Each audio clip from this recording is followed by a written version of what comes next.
Ça, c'est un homme dans le mur, George Russell, et c'est peut-être là où j'ai perdu ma voix, malheureusement, mais George Russell nous a... Je sais pas si on peut dire il nous a déçus, ou plutôt c'est la désillusion, on va dire ça comme ça. La désillusion de George Russell, je pense que c'est le terme, en vrai, parce qu'on s'attendait à tellement mieux, il se battait pour la victoire.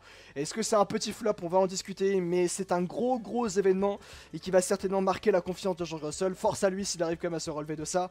Mais ça, mon dieu, qu'est-ce que c'était un grand moment, un grand moment quand même, parce qu'on s'y attendait pas, et Russell était en bataille pour la victoire, il était troisième, il était en bataille avec Lando Norris pour aller chercher la deuxième place, pour ensuite aller chercher Carlos Sainz pour la victoire de ce Grand Prix, et puis finalement, George Russell a craqué, Baby Chum. Ouais, non, moi c'est ce qui Ah, m'a c'est fait un gros beaucoup rire. craquage, hein, c'est...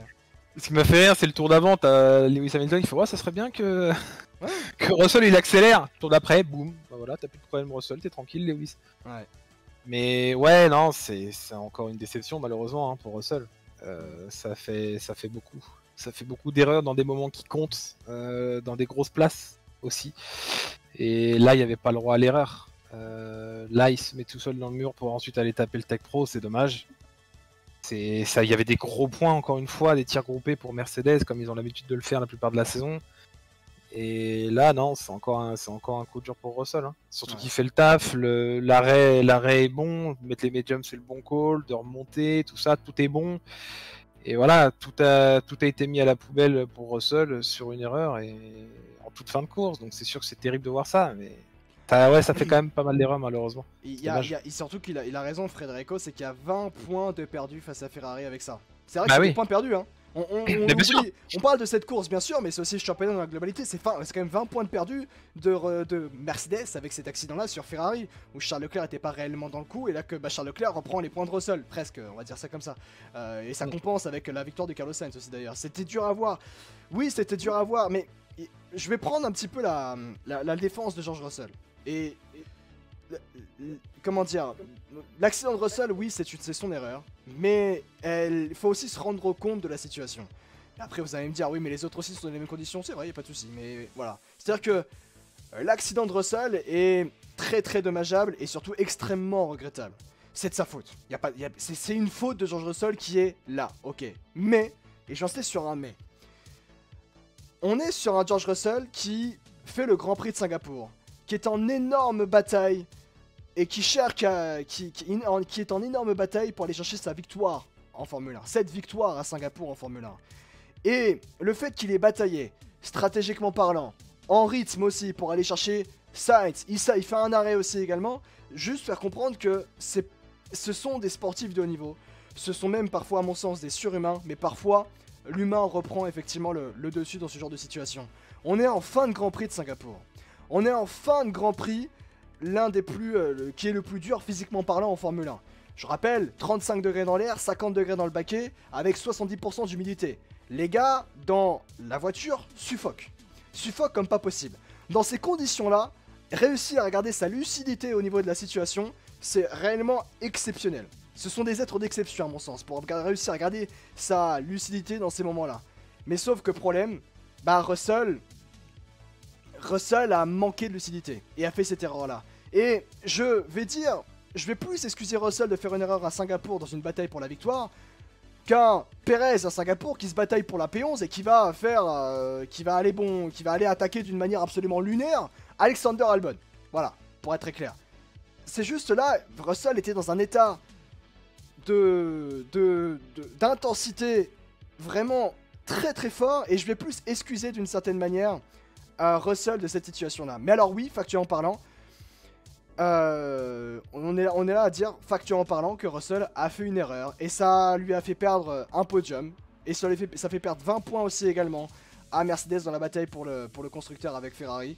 Ça fait perdre beaucoup et comptablement parlant, ça fait très mal. Ce crash fait très mal parce que aussi au moral de George Russell, mais je suis très honnête, je vais plus excuser la George Russell par rapport à cette situation-là. Je pense que tu vois ce que je veux dire, Baby Chum. Bah après, excuse-le si tu veux. Par contre, personnellement, en tout cas pour Russell, c'est un coup dur qui peut lui faire très mal. Ouais. Ah, il a qu'un podium cette saison. C'était en Espagne. Là, t'avais une place sur la boîte. Et tout flinguer comme ça dans les derniers instants de la course, bah, ça te met encore un coup dur parce que forcément ton coéquipier qui est Lewis Hamilton, bah, lui chope bah cette lui, troisième. lui il est passé l'affaire. Allez, ciao l'artiste, merci beaucoup, merci d'être passé. Voilà, Donc, au final, c'est une erreur qui coûte très cher déjà d'une comptablement pour Mercedes, mais aussi personnellement pour George Russell, qui pour moi, s'il faisait troisième, ça l'aurait rassuré déjà un petit peu. Ça aurait été son deuxième podium, ça lui aurait fait du bien aussi. Et là, il a tout mis en l'air sur une faute de pilotage. Singapour, si tu veux, fatigue, tout ce que tu veux, mais après, ils sont 20 sur la piste, il y en a que 2 qui ont merdé. Et forcément, il fallait que ça tombe sur Russell, et c'était pas le bon moment en tout cas pour se foirer, c'est sûr. Après, mais je te rejoins sur un point. Oui, c'est vrai, on peut le dire. George Russell a tout foutu en l'air. Ça, oui, mais il y a des excuses.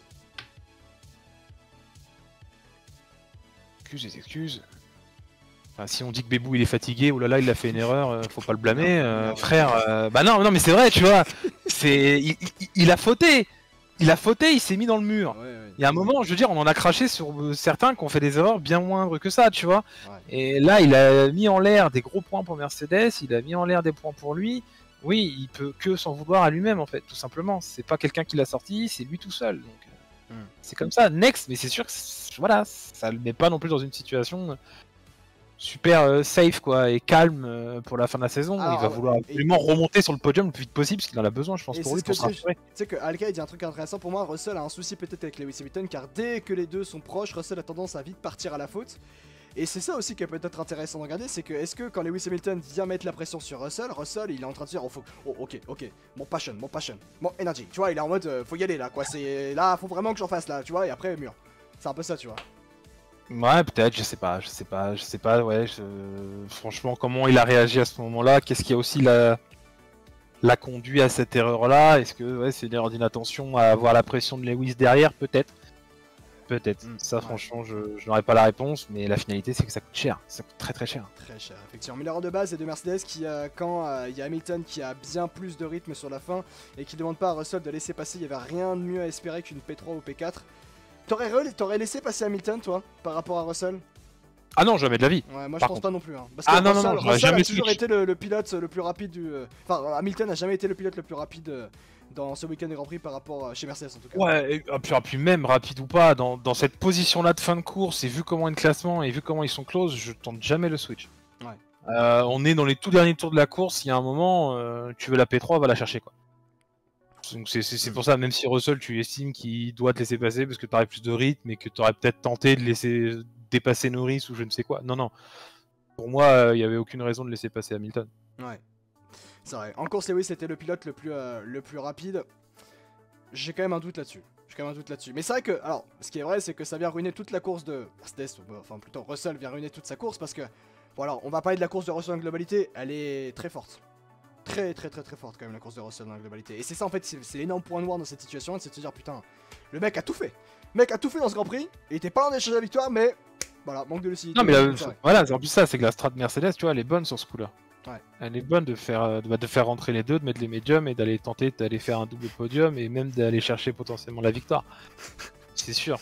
Et là, c'est juste une erreur d'un pilote qui fait ça quoi. Tout simplement. C'est juste la photo, elle me fait rire. C'est juste que tout le monde qui tourne, c'est un mec qui fait allez hop, le mur. Ça me fait beaucoup rire. Alors, tu sais qu'en live, je disais, c'est un crash F1 manageresque. Vraiment, hein. C'est vraiment le crash F1 manageresque. Il y a un mec, il est en train de dépasser les 90 miles à l'heure pour aller chercher. Pour vraiment aller chercher.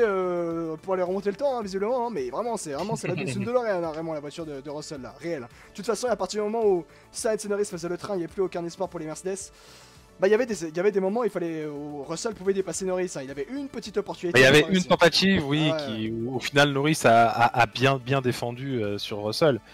Et c'est sûr qu'en fait, il partait, bon, malheureusement, d'un petit peu trop loin dans ce sens-là. C'est-à-dire que le train Carlos, oui, a fait que forcément ça ralentit beaucoup. Ils avaient, je sais plus, 16-17 secondes, je crois, de retard quand ils sortent des stands. Donc forcément, il faut que tu tapes comme un dératé sur ta gomme pour pouvoir remonter sur les deux de devant. Et une fois que tu arrives là, et bah, on est encore sur les mêmes problématiques qu'on a eu par le passé, malgré cette nouvelle réglementation, où bah, tes gommes surchauffent, tu perds en performance parce que tu suis un train. Ouais. Et à partir de là, on a vu que c'était très compliqué de dépasser à Singapour. Bah, du coup, malheureusement, tu restes là, quoi. Tu tentes pas le diable. simplement. Et Attends juste une erreur de devant. C'est ce qu'il a tenté effectivement. George Russell a un peu tenté le diable et il a même tapé le mur. D'ailleurs, Lando Norris avait tapé ce que je me disais, Norris avait bien tapé le mur juste avant d'ailleurs. Hein. Le tour précédent et même un petit peu là d'ailleurs. Il tape le mur effectivement, Lando Norris là où tape effectivement George Russell et Russell se va taper le mur et derrière c'est dehors. Et chez Mercedes, même si c'est fortune diverse, on va dire ça comme ça. Alors quand même Mercedes aurait réussi à mettre la voiture sur le podium grâce à Sir Lewis Hamilton, bien sûr, toujours là pour sauver la patrie. Sir Lewis Hamilton. Sir Lewis, bien sûr, sur le podium de ce Grand Prix et je vais pas te cacher que c'était pas réellement attendu au vu de ce qui s'est passé dans ce week-end. Même les qualifications hier étaient réellement pas fantastiques. Hein. Ouais, mais bon, ouais, il a réussi à se placer au bon endroit, au bon moment. Profiter des petits déboires à droite à gauche, effectivement. Il a profité de l'erreur de Charles en piste pour le doubler et ensuite rester devant et suivre le train, tout simplement. Donc lui, c'était juste une course de patience, une course d'attente, voir ce qui se passait devant, si ça allait tomber ou pas. Bon, bah au final, c'est Russell qui est tombé, donc du coup, ça lui a permis d'être sur la troisième marche. J'ai envie de dire un truc, je pense qu'il s'y attendait en vrai. Hein. Parce que le mec, je sais pas, Lewis, t'es en mode derrière, j'attends. Oui, non, mais je lui fous la pression, j'attends, il va se passer un truc. Et il a fait ce qui est vrai par contre pour un truc, je pense que beaucoup peut-être dans le chat te disaient ça. Potentiellement, beaucoup dans le chat, et même moi personnellement je me disais ça, je l'avais même dit en live, je me dis il va se passer un truc entre les 4 devant. Il y en a un qui va se foutre dehors. Alors je pensais pas quand même que Russell allait faire une erreur de cette manière-là en allant tout droit. Un truc, je pensais réellement à un accrochage entre les deux. Mais c'est surtout ça en fait, c'est qu'il va se passer un truc. Et c'était sûr qu'il allait se passer quelque chose.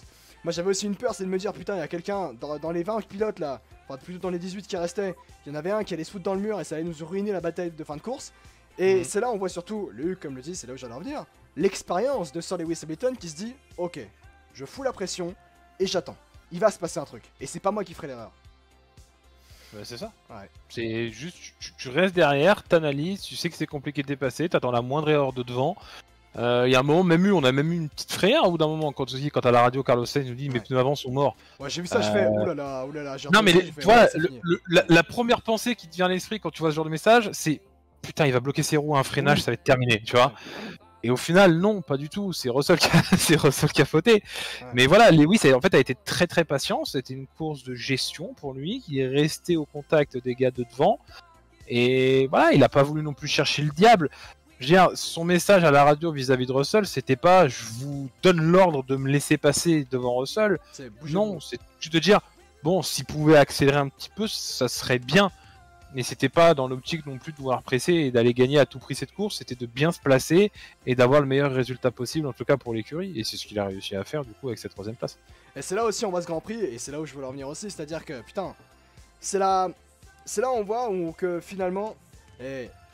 Si on n'avait pas Red Bull qui dominait toute cette saison 2023 de Formule 1, on aurait quand même une saison de zinzin. Mais on le sait ça. Non mais on aurait une saison de zinzin. Les gars, vous avez vu ce Grand Prix? Le Grand Prix réellement, il y avait 3 écuries qui se battaient pour la victoire. Il n'y avait pas Red Bull qui était dedans. Et ces 3 écuries là se tenaient en une seconde.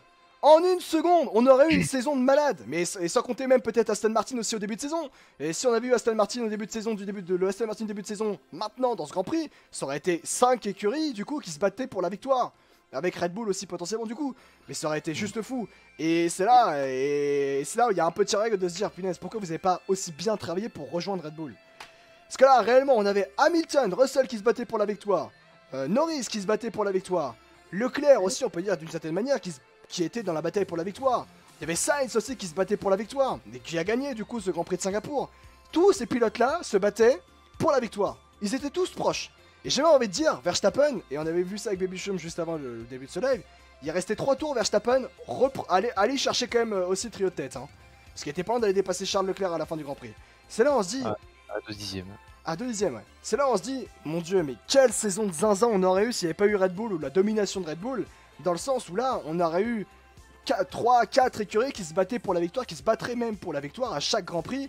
Et surtout là, à Singapour, une course qui est quand même assez exceptionnelle et c'est juste forte en termes d'intensité par rapport à la typologie du tracé, la typologie aussi également de l'environnement. Là, vraiment, avoir sorti cette course-là, qui restera d'ailleurs comme potentiellement, et pour moi c'est la meilleure course de la saison 2023 de Formule 1, vraiment, il y a un peu un pincement au cœur de se dire, punaise. Ça sera la seule course de l'année où il y aura ce genre de bataille et entre ceux qui ne sont pas du niveau de Red Bull, mais ce que Red Bull n'était pas là. Et ça, c'est dommage. Et tu vois, en plus, ça me fait rebondir sur un truc justement que tu disais, c'est la meilleure course de 2023. Alors oui, d'après les spectateurs de Canal, du coup, qui ont mis 16,2 sur ce Grand Prix, donc c'est la meilleure note de cette saison. Ouais. J'en ai vu beaucoup gueuler aussi. Attends. Comme quoi cette course était chiante. Comme Qui quoi, a dit machin. ça? Non, non, Non, il y en a sur Twitter qui ont gueulé, Il y je en te a, jure. vous me sortez. Je te jure Non, mais qu'ils ont gueulé. attendez. Il y en a Et- vraiment sur Twitter qui ont dit que c'était chiant? Mais en fait, le problème, si tu veux, c'est que t'en as certains qui veulent que de la bataille en piste et rien d'autre. Et en fait, ce qu'il faut prendre en compte dans une course aussi, c'est que oui, toutes les courses sont pas passionnantes, mais des fois, tu vas avoir des courses qui sont basées uniquement sur la stratégie, sur des coups de poker. Et au final, c'est ce qu'a fait Sainz. Donc, t'avais un petit peu cette sensation de te dire, putain, on s'emmerde parce qu'il avance pas, il y a un train, personne se dépasse, c'est nul. Mais au final, c'était uniquement de la stratégie, de la pression pour les pilotes au niveau mental, au niveau physique aussi. Donc, du coup, il y avait de l'enjeu quand même derrière, même si c'était qu'un train DRS, tu vois. Et c'est pour ça, oui, je te dis, il y en a certains qui ont gueulé, j'ai pas trop compris au final, mais c'était une très bonne course finalement, tu vois. Tu peux pas avoir une bonne course du premier au 62e tour, c'est impossible, tu peux pas avoir du spectacle tout le temps. Forcément, t'as des courses où t'as des creux, il y en a eu là des petits creux, mais sinon le fait que Sainz ralentisse tout le monde, bah, c'était bien joué, c'était smart, et au final, t'étais toujours là à te dire, bon, qu'est-ce qui va se passer? T'es dans l'attente de savoir ce qui va se passer, donc c'était quand même très intéressant au niveau stratégique de la course. Ouais, je pense honnêtement que Las Vegas peut ressembler à Singapour, nous dit Rerem. Las Vegas qui arrivera dans quelques semaines maintenant. J'aime pas Carlos, mais quel bonheur de voir une autre voiture que les Red Bull. Et bonheur en plus, parce que c'était aussi une Ferrari d'ailleurs. T'étais un peu comme ça, toi, te dire, putain, Ferrari a gagné, mais c'est Carlos. Je veux pas me... Je sais pas de quoi tu parles. Non, mais je veux pas me cacher, bah oui, évidemment. Évidemment que ça me fait chier que ce soit Carlos qui ait gagné, mais je suis très content que ce soit Ferrari qui ait cassé la streak de Red Bull. Ça là-dessus, je vais pas m'en cacher. Hein. C'était super passionnant. Oui, moi j'avoue que le Grand Prix dans la globalité, c'était vraiment hyper passionnant parce que c'était vraiment un jeu de position. Et un jeu de position et aussi un jeu d'échecs. Et c'était réellement ça aujourd'hui. C'était un jeu d'échecs. Et ça, là, ce qu'a fait Sainz, ce qu'a fait aussi Mercedes, aussi la manière dont Hamilton a mis la pression sur Russell, non pas de dire non plus que c'est Hamilton qui a mis Russell à la faute, mais c'est Russell qui s'est mis à la faute tout seul d'ailleurs. Et voilà quoi, c'est ça qui était réellement fou. Le week-end était vraiment trop bien, grâce à toutes ces raisons là bien sûr, et par rapport à la bataille qu'il y a pu y avoir entre Hamilton et Russell qui s'est foutu aussi dans le mur. Donc c'est toute une dramaturgie en fait ce Grand Prix. Et pour Mercedes aussi c'est bien aussi de voir que en termes de performance on peut se remettre. Et ça aussi qui est dommage par rapport à Russell, c'est que la qualification deuxième quand même. Hein. Le mec va se terminer deuxième. Ah bah oui. Ah ouais, oui. C'est que là, deuxième à DNF. Aussi, bonne soirée, merci, voilà mon grand. Ouais. C'est pour ça que c'est coup dur. Ouais. Et pour Hamilton, à contrario, la qualification était catastrophique et ça termine 5ème et ça va terminer 3ème de ce Grand Prix. Un podium quand même, hein. Donc on maximise les chances du côté de Lewis. Et oui. Là-dessus, c'est un jeu de sa part. Eh oui, L'expérience. L'expérience. Pardon, je sais pas pourquoi je dis ça.